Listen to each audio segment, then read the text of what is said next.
Hello, my name is Shaw. Welcome to my channel. This will be my first ever tier list. Before we jump into it, I'm going to be doing things a little different than what a lot of other people similar tier lists like this would have done. This is going to be a Pokemon Gen tier list, but I will be excluding all. It's only going to be the original, at least original North American.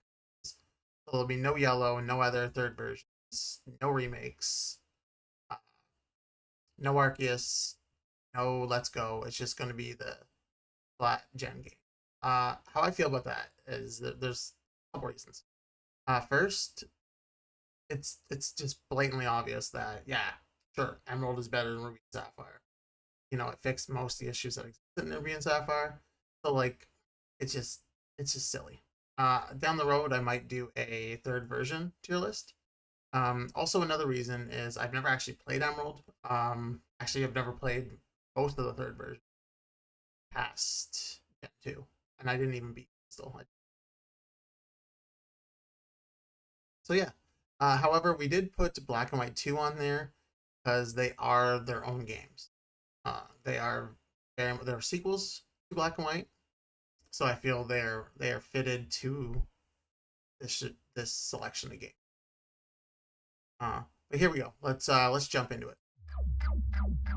All right, and the site we're using here is capwing.com. I'll put a link in the bottom of it below.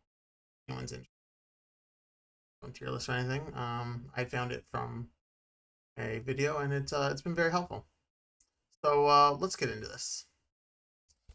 First off, we'll do it in order generation, and I will my reasonings for why I feel.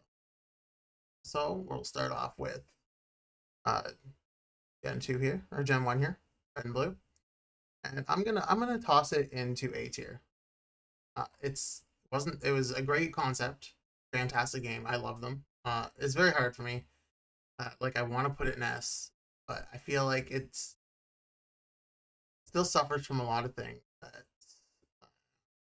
Just just knowing how close together it and Gen 2 are, and seeing how much more Gen 2 did, just kind of says that there could have been a lot more done. But they were playing in like a new area. It set the tone for everything. But that's I'm gonna put it high A. It was a phenomenal game. We actually got the updated version, red and green, for a little different. Anyway, so that's my goal. We're gonna put it high A. Now to Generation 2, which wrong thing. Generation 2. We're gonna put that.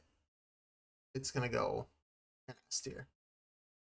It's, in my opinion, it was the peak of Pokemon. There's lots of new things they've added that are fantastic. Another reason why I didn't include the remakes is because, well, I mean, Soul Silver and Heart Gold are everything this game is, with all those quality of life changes, all those new features they've added. But the introduction of breeding, the introductions of the day-night cycle, the new abilities, the the first game, and sorry, probably the best post game of a con uh, in this. Like it's you know, and your second round to Kanto, after you beat the Elite Four, going to Kanto, it's not perfect. It's a little clunky, but it's a shame that no other generation has. And I mean, we're quite a bit in, and like it would have been cool if you hopped on a boat and went to Hoenn after you're done in Sinnoh. Like things they never did, which is a shame. Now, here's the controversial one. I am I'm gonna do it. I'm gonna put Ruby Sapphire in D tier, and I'm gonna explain why. How many out of Gold and Silver I did not really enjoy. Uh, Thankfully that era had Fire Red Leaf Green, which were phenomenal, but like none of the Pokemon really connected with. There was a few returning ones, but the majority of the existing Pokemon didn't exist in these games. Sure, there was no backwards transfer, but that wasn't an excuse to go completely. Yeah, sure. Once Emerald came out, You were able to get a lot more of them by red leaf green. You were able to transfer them over, but it felt very much like an excuse to sell more games, especially when they to get everything you had to buy Coliseum, Gale of Darkness, buy red leaf green. It's insane. Like it was a cash grab, and it really sours that entire generation for me. And that's I'm putting it in D because, and the story was. That's when I think they went. Like I mean, we go into Gen 1. Lieutenant Surge is talking about a war. Like there was a lot more adult themes, and as we go on, those kind of disappear. As an aging fan, kind of heard some of them. Uh, However, we're gonna move that over because no, we're gonna keep that where it is. I'm doing that wrong because low D. I didn't put F here because I don't think anything's deserving of F, but to join Gen 3 and D, my least favorite of the generation. That's Gen. However, I did put a lot of time into this game, mostly because that's when I first to like training and stuff, and that was very time consuming. Um, but again, the story was very lackluster. Uh, but I mean, it's a Pokemon game. Can't expect much from the story. But we'll talk about that later. Actually. But just, it wasn't a good game. I mean, it was a fine game. It wasn't. It wasn't the game the DS deserved. It wasn't the Pokemon game the DS. I guess we got that with our Gold Silver, and with our next candidate here. Yeah, and I don't think a lot of people disagree with me. Diamond and Pearl were very lackluster. So they did introduce some cool things like underground bases and stuff, but as a whole, game didn't flow well. There was Cynthia. Cynthia's cool. I'll give it that. Cynthia is probably one of the best champions, so I'll give it that. So let's move on to Black and White, which I'm gonna also say it's a hard one. Uh, I'm gonna also say eight. Black and White is eight. Again, I kind of want to put an S tier, but it's not quite there. It was a very new take on the story. It had, for probably, I'm gonna say even the first time, a an engaging story. The whole Peter reference and was a great character. It was good, especially coming off of two gens I didn't really. Uh, Plus, they paid a lot of homage Gen 1, which was a good call because it got a lot of older fans back into the game. However, I find a lot of Gen 3 fans don't like this game. They thought it was pretty bad, but I don't know. I really loved it. Like, is especially it opens up. You get the national decks. Everything can be transferred back over. That's one thing I'll say for Generation Diamond and Pearl. It was nice to include, and then Black and White further. But just having all those fresh Pokemon the first way through was also nice. Even a lot of them were nods to original Pokemon. Again, I enjoyed that. I thought it was really cool. It very reminiscent. It was the first game I ever found a shiny on my way to original walkthrough, which was a Boldar in Victory Road. That was a great moment for me. But yeah, it knocked it out of the park for me, and I'm gonna say yeah, it's a solid A tier. So it's gonna bring us to Black and White 2, which I'm gonna put S tier. Uh, New story, continuation, couple new gyms, and the Pokedex in this game. Like it was a mix of what the previous versions Dex was with a bunch of new things and added the best feature to ever exist in a Pokemon game that they've never used since in the Habitat deck. Like it was chef's kiss, hands down the best feature in any Pokemon game. I don't know understand how it didn't transfer over to future games. It's mind blowing, like literally mind blowing.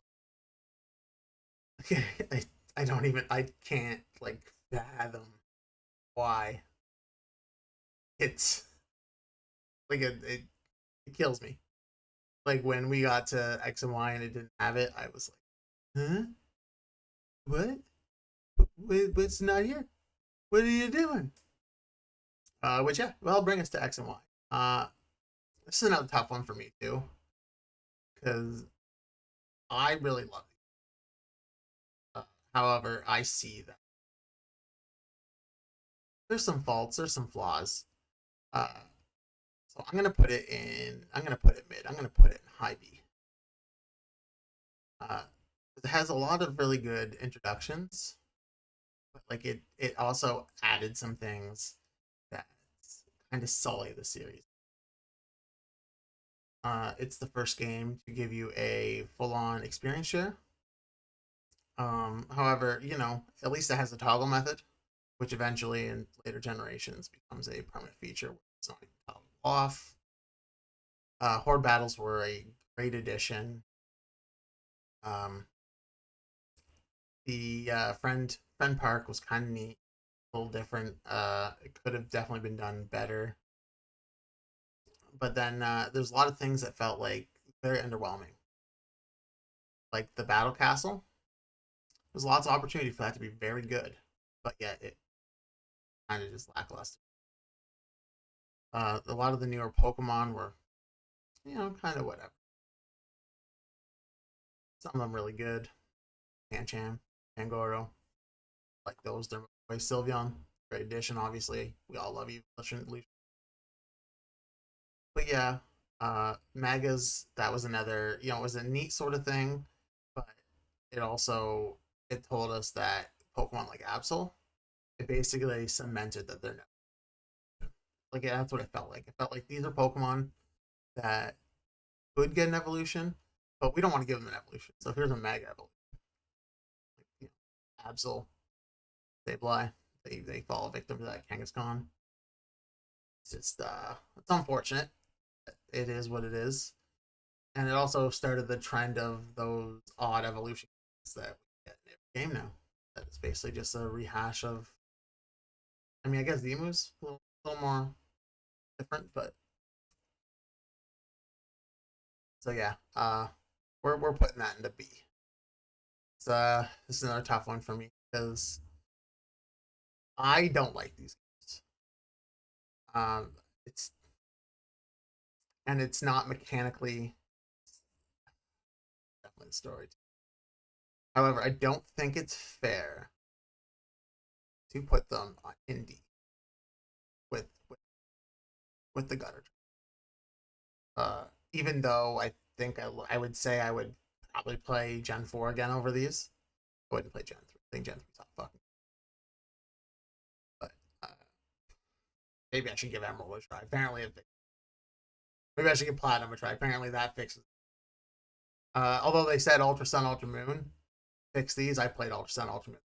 It's shit. Get it. People love this game though, but we're putting it in C. Why we're putting it in C? Well, I was in my mid 20s or late 20s when I played this game when it came out, and it showed who they really wanted to make these, and it wasn't for long term fans at all. Like it was the most handheldy of handheld experience in my life, and it was just mind numbingly easy, and like just playing the game through.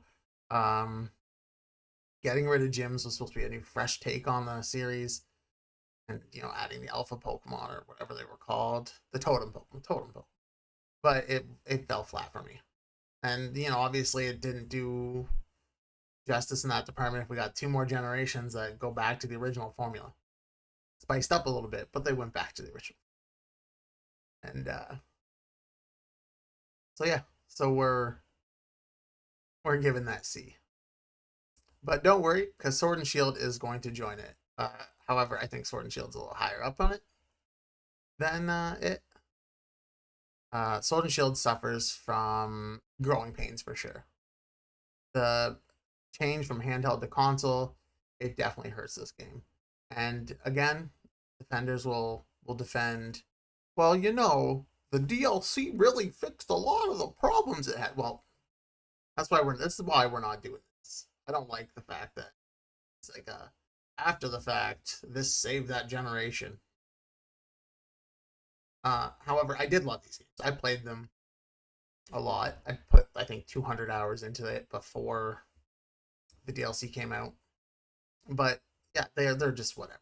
They're not fantastic by any means. They had a lot of good ideas that was poorly implemented, like raid dens, the wild zone.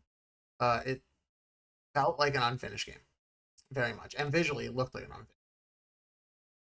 But and so yeah, that's going to see. And now for our new baby, and another tough one. Um, you know what? If I had done this fresh off the release of this game, this would have been easy as plus. But given time to digest, time to really experience the game, I'm gonna say it's going high B. And this is probably the most controversial title for a lot of people because people love it, people hate it. But I think it's fair to put it mid tier. Uh, FPS issues, graphical bugs, all that aside, it had a extremely good story. If I was judging this just based off story, it would be up here because the story for a Pokemon game blew me out of the like it was like it's not winning any rewards, mind you, but when you're used to what you get in Sun and Moon, Diamond and Pearl, especially off the heels of Brilliant Diamond, Shining Pearl, uh, it was a fresh drink of water. It was great. My biggest complaint about it is the open world. I felt wasn't handled very well. I think it could have benefited from a scaling system because running into I don't mind running into hard encounters. You want to make everything in the game, a challenging encounter, be my guest. I didn't like running into a hard encounter and then having it followed by three mindless, numbing, this is easy. Whoops, I did these out of order encounter. Like, having an open world only works if the difficulty scales with you. Like, I wished while playing the game, I wished it was linear because I felt like it would have been a better experience, and I still do. Like, if I played another playthrough, I would definitely be looking up level orders, and I'd be just doing that order. I might as well be playing linear. Actually, in fact, I did that. I played through Scarlet and Violet, and on my Scarlet playthrough, I hit things at the appropriate level, and it was a much more enjoyable experience. And again, I didn't even have an issue. Actually, I think my Scarlet playthrough, I had more challenges doing it in that way than I did in my Violet one. But yeah, so this is the tier list, first ever tier list. We're gonna try to release these on Mondays, probably midday. This one's gonna be late in the evening. Took us a little longer to get things set up. Maybe we'll do remakes, Pokemon remakes next time. I'm also thinking about doing a tier list for the Kingdom Hearts games. But if anyone has any suggestions of things to do, unfortunately, at the moment I'm kind of limited to, I guess, things I've done, or at least have enough knowledge about. So it might be a little harder. Maybe we'll do Nintendo consoles. Oh, that would raise some fucking eyebrows. Anyways, I hope you enjoyed the video. If you did, feel free to drop a like, subscribe, comment below. And as always, have a great day, and we'll see you on the next one. Take care.